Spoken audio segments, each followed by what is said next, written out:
ಶಿವನ ಸಮುದ್ರ ಜಲಪಾತ ಯಾವ ನದಿಯಿಂದ ನಿರ್ಮಾಣವಾಗಿದೆ? Shivanasamudra falls is formed by which river? A Kaveri, B Sharavathi, C Krishna, D Bhima.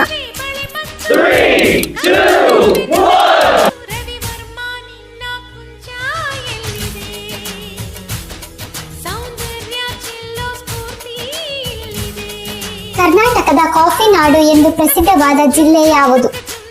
Which district is famous as the coffee land of Karnataka?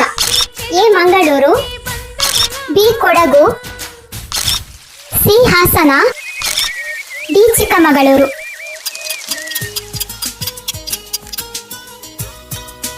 ಸರಿಯಾದ ಉತ್ತರ ಡಿ ಚಿಕ್ಕಮಗಳೂರು. ಬಾಬಾ ಬುಡನ್ ಎಂಬ ಸೂಫಿ ಸಂತ ಯಮನ್ ದೇಶದಿಂದ 7 ಕಾಫಿ ಬೀಜಗಳನ್ನು ರಹಸ್ಯವಾಗಿ ತಂದು ಇಲ್ಲಿನ ಬುಡನ್ಗಿರಿ ಬೆಟ್ಟದ ಮೇಲೆ ನೆಡುತ್ತಾರೆ. ಚಿಕ್ಕಮಗಳೂರು ಭಾರತದಲ್ಲಿ ಮೊದಲು ಕಾಫಿ ಬೆಳೆದ ಸ್ಥಳವಾಗಿದೆ. ಇಲ್ಲಿ ಬೆಳೆಯುವ ಅರೇಬಿಕಾ ಹಾಗೂ ರೋಬಸ್ಟಾ ಕಾಫಿಗಳು ವಿದೇಶಗಳಿಗೂ ರಫ್ತು ಆಗಿ ವಿಶ್ವ ಪ್ರಸಿದ್ಧವಾಗಿದೆ. Baba Budan was a Sufi saint who secretly brought 7 coffee beans from Yemen and planted them on the hills of Baba Budangiri.